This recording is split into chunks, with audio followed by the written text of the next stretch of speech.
Hello and welcome to Forever Motorsports here for the Formula 1 Mexican Grand Prix review.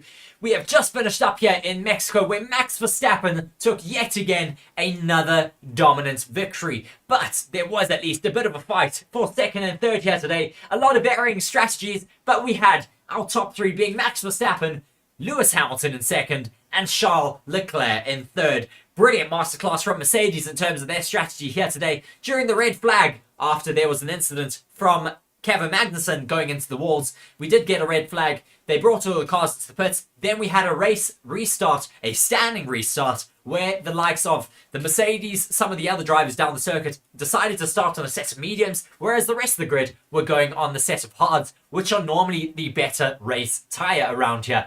This certainly worked well for Mercedes and Hamilton today, getting him a second place finish ahead of those two Ferraris. Indeed, on the other end of the spectrum, of course, we saw a retirement from Sergio Perez, his home Grand Prix, the opening corner, making contact with Charles Leclerc, and as a result had to retire the car in lap one. Very disappointing for a lot of the Mexican fans there who went out to watch their home driver race. He was distraught afterwards, but he finished, of course, then in 20th with a DNF. Magnussen with that red flag, as Reece noted, crashing out. The race, he had from the looks of it, a rear left suspension failure, which caused him to veer into the wall. Luckily, he got out of his car relatively quickly and does seem to be all right. Max Verstappen, though, looking at one of these stats, Max Verstappen has taken the 16th Grand Prix victory of this race season, making it the most dominant season from a single driver. Yeah, I say ever. Most wins ever from a single driver in a season. So unbelievable for Max Verstappen. He gives a big thumbs up to the crowd. The crowd very, very respectful to him as well, giving him a big thumbs up and a big ovation there. So very well done from the crowd there, not giving him any grief. Of course, we've seen that in the past from them. But yeah, just going through the other retirees from the race. So Magnussen got that red flag and that big suspension failure, crashing into the wall at about lap 35. And then after that, we saw the Aston Martin's terrible today. The cars just could not get going. We don't even think it's issues. It's just pace of the cars could not stand it. I've heard a little bit about debris with Alonso's car, but he hasn't had pace all day, unfortunately. He's been just at the back of the grid the entirety of the race, and eventually I think he'd had enough of it, and the team decided to retire that car. Lance Stroll also retiring from the race early because of the fact that he came a little bit too hot into the Forever grandstand sector, tried to make a bit of a lunge on Valtteri Bottas, went into his rear tyre, took himself out, essentially, and that was his race over. Then Logan Sargent finished down in 16th. Then to talk through our bottom 10, going up from 15th, Zhou Guanyu in 15th, Bottas then in 14th, Nico Hülkenberg in his 200th race, not being able to score a point. He was in that point scoring position for quite a long time, but then getting that stolen away from him in the last few laps, and then losing a lot of pace and dropping down to 13th. Yuki Tsunoda finishes in 12th after himself having a big incident with Oscar Piastri. He essentially just got a little bit too eager, took himself out there, in my opinion, colliding with Piastri's tyre, spinning himself into turn one.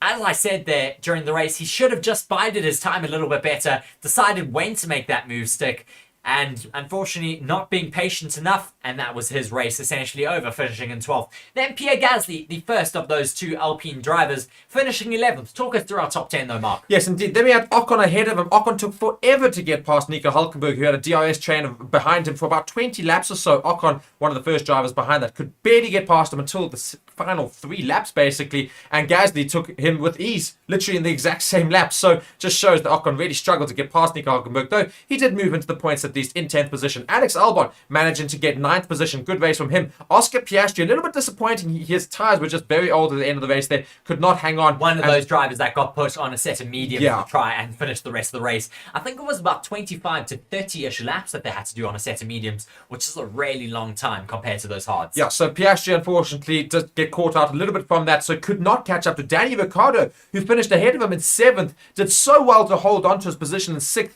for most of the race, but eventually getting taken by Lando Norris. The right at the end, so close to also taking that position back from Russell, who was in 6th at the time and obviously finished in 6th as well. Got really close to the back of him. Russell's tyres really old at the end, and Ricciardo almost got past him. Give him another lap, I think he would have been able to do it.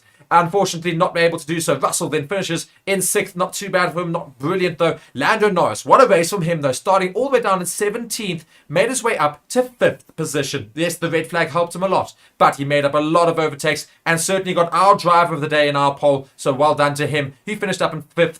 Then Sainz for the Ferrari in 4th. Leclerc in 3rd. Of course, they got taken by Max Verstappen quite easily in the opening lap there. Of course, his race also being a little bit compromised in the first stint because he broke his front wing in that incident with Sergio Perez on the first lap in the first corner. As we said, very disappointing for Sergio Perez getting taken out, but damage limitation for Charles Leclerc.